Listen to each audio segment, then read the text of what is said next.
Yesterday, we talked about Brian Harpole, the security guy who was not convincing at all.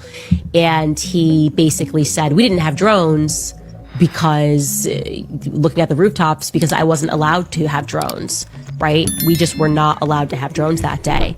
A lot of you emailed us and said that was a lie, actually. Again, going back to the early interviews that a lot of TPUSA people gave, Frank Turek, who was with Charlie on the day that he died, with Charlie in the hospital, and carried Charlie into the waiting SUV, he told Megyn Kelly something different about drones on that day. If the area lies in the Provo, Utah airspace, I can't fly it.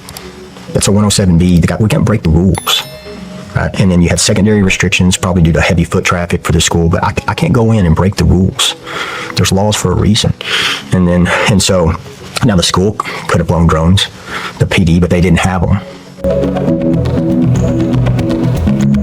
Speaking of Candace Owens, I think she is basically single-handedly destroying every single lie that is coming out of the TPUSA cast of characters that are up there spinning all kinds of various narratives, and now we know to be lies, because most recently we've had Brian Harpole go on the Sean Ryan show. Sean Ryan, who I think is a Fed. I don't know if people what? Why? Just because he ran a drug network in Colombia for the CIA? I don't know. Do you remember? Do you remember earlier this year when he had on some CIA person, I can't remember who it was, about the Cybertruck blowing up? We still don't know what that was about. Yes, I am dying to get an answer about what in the hell that was about, because he went on a trip and he goes, oh, it's getting bad, guys. And then next thing you know, he was back doing a show like nothing happened. Yeah, that was... And that guy, they smeared that guy up and down too about, yeah. But recently he had on Brian Harpole, who is the head of security for Charlie Kirk, who talked about why there wasn't certain security measures taking place, such as flying drones and such. So let's hear from him as far as that explanation goes. Of dollars on drones last year, and got the guy's license. But if the area lies in the Provo, Utah airspace, I can't fly it. That's a 107B. We can't break the rules. Right? And then you have secondary restrictions, probably due to heavy foot traffic for the school, but I can't go in and break the rules. There's laws for a reason. And so now the school could have flown drones, the PD, but they didn't have them, right? But Orem PD has a drone unit, active and professional, and that police department, I will tell you right now, is awesome. They get it. They were there. They helped both on the soft side and the hard side. And so I started asking questions like, you guys have a drone unit? Yeah, good. Do you have an MOU or a mutual aid agreement with the school? And they're like, yeah. I said, did they call you and ask for assistance? No. I'm like, why wouldn't you call? And then, so, that's one. So I can't go in and break the law. I can't make my guys break the law. I can't go in and do something that would jeopardize their... Do you have any idea why they would say no? I mean, was this malicious? Was this being malicious? I don't know if no's the right one. I would say, did you ask? Did you ask this awesome PD that would probably help you in a heartbeat? Did you have an MOU with? Did you even ask them? And the answer was, from them, we didn't get asked. We didn't get asked. And then so table the drones, which would have been awesome, absolutely. I believe in them, but I can't break the law to do it. We're out there not only protecting them physically, but I have to protect the reputation of the client also, and that's a whole separate thing of protection. So the drones would have been awesome, but I can't break the law. They could have used them. They chose not to. So apparently, evidently, allegedly, no drones were allowed, as Mr. Brian Harpole says, right? He doesn't want to break the law. He can't break the law. Well, it turns out he is potentially, I would say, maybe lying here. Let's listen to Candace's investigation. Yesterday, we talked about Brian Harpole, the security guy who was not convincing at all. And he basically said, we didn't have drones because looking at the rooftops, because I wasn't allowed to have drones, right? We just were not allowed to have drones that day. A lot of you emailed us and said that was a lie, actually. Again, going back to the early interviews that a lot of TPUSA people gave Frank Turek, who was with Charlie on the day that he died, with Charlie in the hospital, and carried Charlie into the waiting SUV, he told Megyn Kelly something different about drones on that day. Take a listen. In fact, when we were driving into that event, this is the first event I've gone to a college campus with Charlie. He said, Frank, if you can come help me the first couple of days, could you stay an extra day and come with me to the first event? I said, of course. So we're driving in, Megyn, and his team has drones up, looking at the crowd from above, and they text him some video.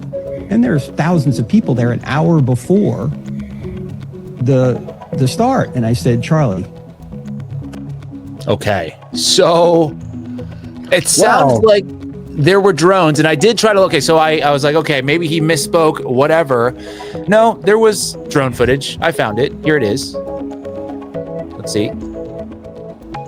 Oh, there you go. Here's hats being thrown out.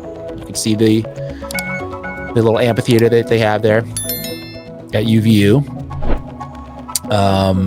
You could probably see the top of the Losi Center right there with this shot. Yeah. Also, I bet if you were on the ground, you could look up and see if there's a guy on the roof with a gun, if that was your job to do that, even if you couldn't use a drone. Well, so, I mean, my theory is that it probably didn't come from that particular rooftop. That's what I still say in that whole situation, is that it's not possible that it was the one thing that people keep ignoring, right? Because people say, oh, the Egyptian planes, this and that. I'm like, okay, I don't care about all that. Let's go back to just regular physics.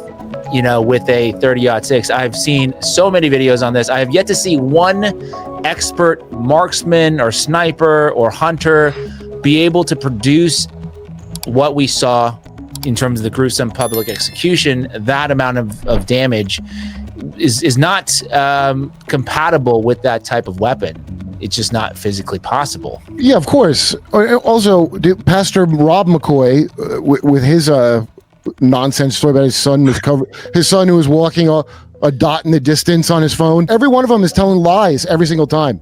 By the way, Pastor McCoy, you know who his dad is, right?